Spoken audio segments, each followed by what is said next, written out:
നമസ്കാരം. വാർത്താ നേരത്തിലേക്ക് സ്വാഗതം. ആദ്യം പ്രധാന വാർത്തകൾ.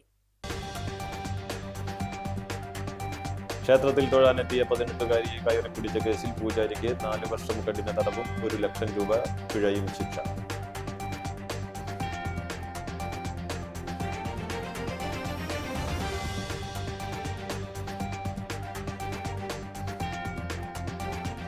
വീടിന് മുകളിൽ നിന്നും വീട് പരിക്കേറ്റ വീട്ടമ്മ മരിച്ചു.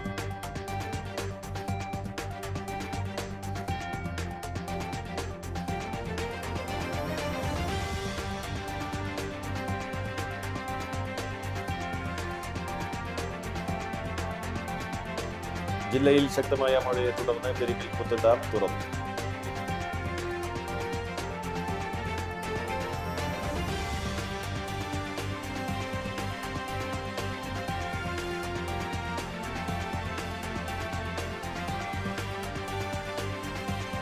കനത്ത മഴയിൽ ഗുരുവായൂർ മേഖലയിൽ ശക്തമായ വെള്ളക്കെട്ട്. 100ഓളം കടകളിലും നിരവധി വീടുകളിലും വെള്ളം കയറി.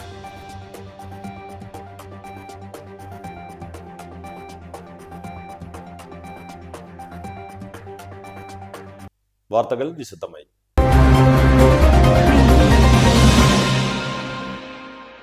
ക്ഷേത്രത്തിൽ തൊഴാനെത്തിയ 18-കാരിയെ കയറി പിടിച്ച കേസിൽ പൂജാരിക്ക് 4 വർഷം കഠിന തടവും 1 ലക്ഷം രൂപ പിഴയും ശിക്ഷ. വാടാനപ്പള്ളി ഏങ്ങണ്ടൂരിൽ പൊക്കുളങ്ങര ക്ഷേത്രത്തിൽ തൊഴാനെത്തിയ 18-കാരിയെ കയറി പിടിച്ച കേസിൽ പൂജാരിക്ക് 4 വർഷം കഠിന തടവും 1 ലക്ഷം രൂപ വീതം പിഴയും ശിക്ഷ വിധിച്ചു. കർണാടക കൗകട്ടി നെല്ലിത്തട വീട്ടിൽ പ്രദീപ് മഹന്തനെയാണ് 4 വർഷ കഠിന തടവിനും 1 ലക്ഷം രൂപ പിഴയടക്കുന്നതിനും ചാവക്കാട് ഫാസ്റ്റ് ട്രാക്ക് സ്പെഷ്യൽ കോടതി ജഡ്ജ് ആർ സുരേഷ് കുമാർ ശിക്ഷിച്ചത്. പിഴയടയ്ക്കാത്ത പക്ഷം 8 മാസം കൂടി അധിക തടവ് അനുഭവിക്കണം. 2025 മെയ് മാസത്തിൽ അമ്പലത്തിൽ തൊഴാനായി വന്ന യുവതിയെ ലൈംഗിക ഉദ്ദേശത്തോടുകൂടി ദേഹത്ത് കയറി പിടിച്ച് മാനഹാനി വരുത്തിയ കേസിൽ യുവതി നൽകിയ പരാതിയുടെ അടിസ്ഥാനത്തിലാണ് വാടാനപ്പള്ളി പോലീസ് കേസെടുത്തത്. അന്നത്തെ വാടാനപ്പള്ളി SI ആയിരുന്ന CP വിജു ആണ് അന്വേഷണം പൂർത്തിയാക്കി കുറ്റപത്രം സമർപ്പിച്ചത്. SI SM Sreelakshmi, SCPO Baiju എന്നിവരും അന്വേഷണ സംഘത്തിലുണ്ടായിരുന്നു. പ്രോസിക്യൂഷന് വേണ്ടി 7 സാക്ഷികളെ വിസ്തരിക്കുകയും 8 രേഖകളും മുതലുകളും ഹാജരാക്കുകയും ചെയ്തു. പ്രോസിക്യൂഷന് വേണ്ടി special public prosecutor advocate Siju Muttath, advocate C Nisha എന്നിവർ ഹാജരായി. വിസ്താരവേളയിൽ licence officer ASI MR Sindhu കോടതിയിൽ പ്രോസിക്യൂഷൻ നടപടികൾ ഏകോപിപ്പിച്ചു. വീടിന് മുകളിൽ നിന്നും വീട് പരിക്കേറ്റ വീട്ടമ്മ മരിച്ചു. SN-പുരം P വെമ്പലൂരിൽ വീടിന് മുകളിൽ നിന്നും വീണ് പരിക്കേറ്റ വീട്ടമ്മ മരിച്ചു. ശ്രീനാളപുരം പടിഞ്ഞാറ് വെമ്പലൂരിൽ നെൽപ്പണി വീട്ടിൽ മഹേഷിന്റെ ഭാര്യ 44 വയസ്സുള്ള ജയപ്രിയയാണ് മരിച്ചത്. ഞായറാഴ്ച വീടിന് മുകളിൽ വീണ് ഗുരുതര പരിക്കേറ്റ ജയപ്രിയയെ കൊച്ചിയിലെ സ്വകാര്യ ആശുപത്രിയിൽ പ്രവേശിപ്പിച്ചിരിക്കുകയായിരുന്നു. ചികിത്സയിലിരിക്കെ വെള്ളിയാഴ്ച രാത്രി മരിക്കുകയായിരുന്നു. ജില്ലയിൽ ശക്തമായ മഴയെ തുടർന്ന് പെരിങ്ങൽകുത്ത് ഡാം തുറന്നു. ഡാമിന്റെ സ്ലൂസൈഡ് ഗേറ്റ് തുറന്ന് അധിക ജലം ചാലക്കുടി പുഴയിലേക്ക് ഒഴുക്കി തുടങ്ങി. ഡാമിന്റെ വൃഷ്ടിപ്രദേശത്ത് ശക്തമായ മഴ തുടരുന്നതിനാൽ കേന്ദ്ര കാലാവസ്ഥാ വകുപ്പ് ജില്ലയിൽ റെഡ് അലർട്ട് പ്രഖ്യാപിച്ചതിനെ തുടർന്നാണ് പെരിങ്ങൽകുത്ത് ഡാം തുറന്നത്. ചാലക്കുടി പുഴയിൽ ജലനിരപ്പ് ഉയരാൻ സാധ്യതയുള്ളതിനാൽ പുഴയുടെ തീരത്തുള്ളവർ ജാഗ്രത പാലിക്കണമെന്ന് ജില്ലാ കളക്ടർ അറിയിച്ചു. തുടർച്ചയായി പെയ്ത കനത്ത മഴയിൽ മുല്ലശ്ശേരി, പാവറട്ടി, വെങ്കിടങ്ങ് മേഖലകളിൽ കനത്ത വെള്ളക്കെട്ട് രൂപപ്പെട്ടു. റോഡുകൾ വെള്ളത്തിൽ മുങ്ങിയതോടെ ഗതാഗതം ഭാഗികമായി തടസ്സപ്പെട്ടു. ഇതോടെ വിദ്യാർത്ഥികളടക്കമുള്ള യാത്രക്കാർ ദുരിതത്തിലായി. നിരവധി വ്യാപാര സ്ഥാപനങ്ങളിൽ വെള്ളം കയറി. സ്ഥാപനങ്ങളിൽ സൂക്ഷിച്ചിരുന്ന സാധന സാമഗ്രികൾക്ക് നാശനഷ്ടം സംഭവിച്ചു. കനത്ത മഴയിൽ ഗുരുവായൂർ മേഖലയിൽ ശക്തമായ വെള്ളക്കെട്ട്. 100ഓളം കടകളിലും നിരവധി വീടുകളിലും വെള്ളം കയറി. ലക്ഷങ്ങളുടെ നഷ്ടം. നഗരസഭയിൽ ഹെൽപ്പ് ഡെസ്ക് പ്രവർത്തനം ആരംഭിച്ചു. തൈക്കാട് തിരിവിൽ 50ഓളം കടകളിലാണ് വെള്ളം കയറിയത്. പച്ചക്കറികളും പഴവർഗ്ഗങ്ങളും ഒലിച്ചുപോയി. മമ്മയൂർ കൈരളി ജംഗ്ഷൻ, പഞ്ചാരമുക്ക്, താമരയൂർ, ആനത്താവളം റോഡ് എന്നിവിടങ്ങളിലുള്ള കടകളിലും വെള്ളം കയറി. കാരക്കാട് വെള്ളം പൊങ്ങിയതിനെ തുടർന്ന് വീടിനുള്ളിൽ കുടുങ്ങിയവരെ ഫയർഫോഴ്സ് എത്തിയാണ് രക്ഷപ്പെടുത്തിയത്. തൈക്കാട് തിരിവിൽ ശക്തമായ വെള്ളക്കെട്ടിനെ തുടർന്ന് തൃശൂർ ഗുരുവായൂർ പാതയിൽ ഗതാഗതം തടസ്സപ്പെട്ടു. കാറുകളും ഇരുചക്ര വാഹനങ്ങളും വെള്ളം കയറി കേടായി. ഏങ്ങണ്ടിയൂർ പഞ്ചായത്ത് 2-ാം വാർഡ് തീരദേശ റോഡിൽ വെള്ളക്കെട്ട് രൂക്ഷം. വെള്ളക്കെട്ട് മൂലം വീടിന് പുറത്തിറങ്ങാൻ കഴിയുന്നില്ലെന്ന് പ്രദേശവാസിയായ അറക്കൽ പാത്തുട്ടി പറഞ്ഞു. ദേശീയപാത നിർമ്മാണ കരാർ കമ്പനി മണൽ ശേഖരിച്ചിരുന്നത് സമീപത്തെ സ്വകാര്യ വ്യക്തിയുടെ പറമ്പിലാണ്. ഈ പറമ്പ് മണലിട്ട് ഉയർത്തിക്കൊടുത്തതാണ് വീടിനു ചുറ്റും വെള്ളക്കെട്ടുണ്ടാക്കാൻ പ്രധാന കാരണമെന്ന് ഇവർ പറഞ്ഞു. ഒരു ഇടവേളയ്ക്ക് ശേഷം വാർത്താ നേരം തുടരും.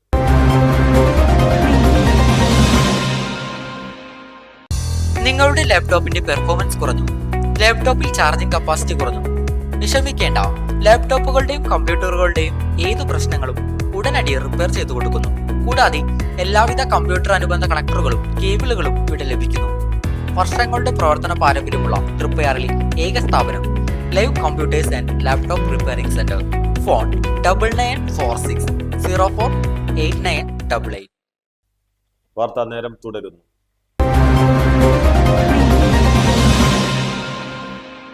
ശക്തമായ കാറ്റിലും മഴയിലും ദേശീയപാത തൃത്തല്ലൂരിൽ BRDക്ക് സമീപം മരം കടപുഴകി വീണു. ഈ സമയം ദേശീയപാതയിൽ വാഹനങ്ങളില്ലാത്തതിനാൽ വൻ അപകടമാണ് ഒഴിവായത്. അരമണിക്കൂറോളം ഗതാഗതം തടസ്സപ്പെട്ടു. KCB ജീവനക്കാരെത്തി മരം മുറിച്ചു മാറ്റി. അഗ്നിശമന വിഭാഗവും വാടാനപ്പള്ളി പോലീസും സ്ഥലത്തെത്തിയിരുന്നു. മാള KSRTC സ്റ്റാൻഡിൽ നിന്ന് ബസ്സുകൾ പുറത്തേക്ക് ഇറക്കുന്ന കവാടം അടച്ചു. ബസ്സുകൾ പുറത്തേക്ക് ഇറക്കുന്ന ഭാഗത്ത് ബൈക്കുകൾ ഉൾപ്പെടെയുള്ള വാഹനങ്ങൾ പാർക്ക് ചെയ്യുന്നതിനാണ് കവാടം അടച്ചത്. നിലവിൽ KSRTCക്ക് സുരക്ഷാ ജീവനക്കാരില്ലാത്തതിനാൽ അനധികൃത പാർക്കിംഗും കടന്നുകയറ്റവും വർദ്ധിച്ചിട്ടുണ്ടെന്നാണ് ജീവനക്കാർ പറയുന്നത്. സാമൂഹ്യ വിരുദ്ധരുടെ കേന്ദ്രമായി ഈ കവാടവും പരിസരവും മാറുന്നുവെന്ന ആക്ഷേപവും KSRTCക്ക് ഉയരുന്നുണ്ട്. ശ്രീനാരായണപുരം പള്ളിനടയിൽ പുലിയെ കണ്ടതായി അഭ്യൂഹം.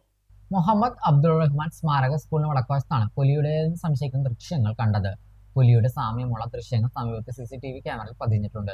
ഇക്കഴിഞ്ഞ ബുധനാഴ്ച രാത്രിയിൽ തന്റെ വീട്ടുമുറ്റത്ത് പുലിയെ കണ്ടത് പരിസരവാസിയായ പന്തലാംകുളത്തിൽ അൻസാരി പറഞ്ഞു. അൻസാരി വിവരമറിച്ചതിനെ തുടർന്ന് പോലീസും നാട്ടുകാരും പ്രദേശത്ത് തിരച്ചിൽ നടത്തിയിരുന്നു.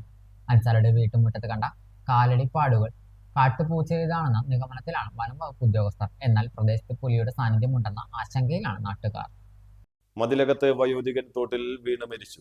മതിലകം പുതിയകാവ് പള്ളത്ത് ക്ഷേത്രത്തിന് വടക്ക് പള്ളത്ത് വീട്ടിൽ 75 വയസ്സ് ശശിധരനാണ് മരിച്ചത്. ശനിയാഴ്ച രാവിലെ 8:30യോടെയാണ് വീടിന് സമീപത്തെ തോട്ടിൽ ശശിധരൻ വീണ് കിടക്കുന്ന നിലയിൽ വീട്ടുകാർ കണ്ടത്. ഉടൻ തന്നെ ആശുപത്രിയിൽ എത്തിച്ചെങ്കിലും ജീവൻ രക്ഷിക്കാനായില്ല. മതിലകം പോലീസ് മേൽ നടപടികൾ സ്വീകരിച്ചു.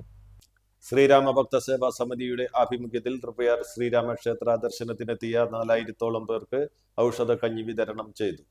വലപ്പാട് മണപ്പുറം ഫൗണ്ടേഷൻ, തപസ്യ കലാ സാംസ്കാരിക സമിതി എന്നിവയുടെ സംയുക്ത സഹകരണത്തോടെ ശ്രീരാമ ക്ഷേത്ര പരിസരത്ത് നടന്ന ചടങ്ങിൽ നാട്ടിക ഗ്രാമപഞ്ചായത്ത് പ്രസിഡന്റ് P. വിനു ഭദ്രദീപം കൊളുത്തി വിതരണോദ്ഘാടനം നിർവഹിച്ചു. ശ്രീരാമ ഭക്ത സേവാ സമിതി പ്രസിഡന്റ് ദിവാസ് ആലക്കൽ അധ്യക്ഷത വഹിച്ചു.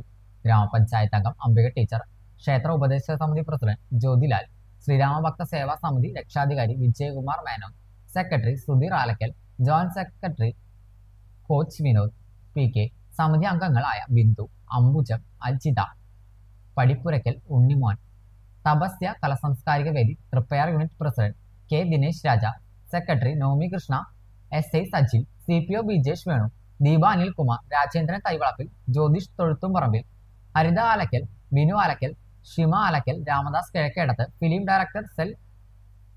കഴിഞ്ഞ കുറച്ച് വർഷങ്ങളായി യുവാക്കളുടെ നേതൃത്വത്തിൽ ശ്രീരാമ ഭക്ത സേവാ സേവനത്തിൻ്റെ മറ്റു മണപ്പുറം അതുപോലെയുള്ളവരുടെ സഹായത്തോടു കൂടി കർക്കിടക കഞ്ഞി ഔഷധ സേവാ ദിനത്തിൽ ഇവിടെ വിതരണം നടത്തുകയാണ്. നമുക്കെല്ലാവർക്കും അറിയാം, കർക്കിടകമായി കഴിഞ്ഞാൽ നമ്മളുടെ ആരോഗ്യത്തിന് വേണ്ടി 7 ദിവസം കഞ്ഞി കുടിക്കണം. അതുപോലെ തന്നെ മറ്റ് ഭക്ഷണശീലങ്ങളെല്ലാം എളുപ്പത്തിൽ ദഹിക്കുന്ന ഭക്ഷണങ്ങൾ കഴിക്കുക, അങ്ങനെയുള്ള ചിട്ടകളെല്ലാം പണ്ട് കാലങ്ങളിൽ ഉണ്ടായിരുന്നു. അതിപ്പോൾ ഇല്ലാത്ത സാഹചര്യത്തിൽ നമ്മളുടെ ശ്രീരാമ ഭക്ത സേവാ സമിതിയുടെ നേതൃത്വത്തിൽ നമ്മളുടെ ഇവിടെ വരുന്ന ഭക്തർക്ക് ഒരു ദിവസമെങ്കിലും ആ ഒരു കഞ്ഞി കൊടുക്കാനുള്ള ആ മനസ്സ് കാണിക്കുന്നതിന് പ്രത്യേകം അവരെ അഭിനന്ദിക്കുകയാണ്. പ്രധാന വാർത്തകൾ ഒരിക്കൽ കൂടി.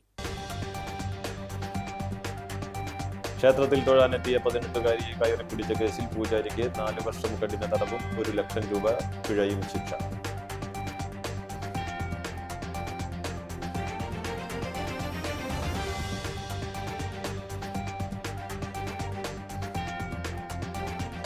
വീടിന് മുകളിൽ നിന്നും വീട് പരിക്കേറ്റ വീട്ടമ്മ മരിച്ചു.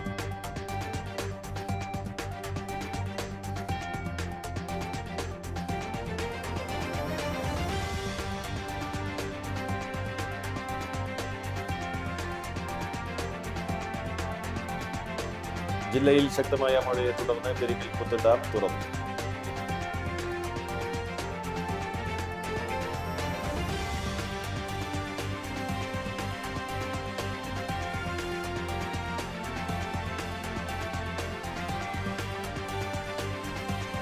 കനത്ത മഴയിൽ ഗുരുവായൂർ മേഖലയിൽ ശക്തമായ വെള്ളക്കെട്ട്. 100ഓളം കടകളിലും നിരവധി വീടുകളിൽ വെള്ളം കയറി.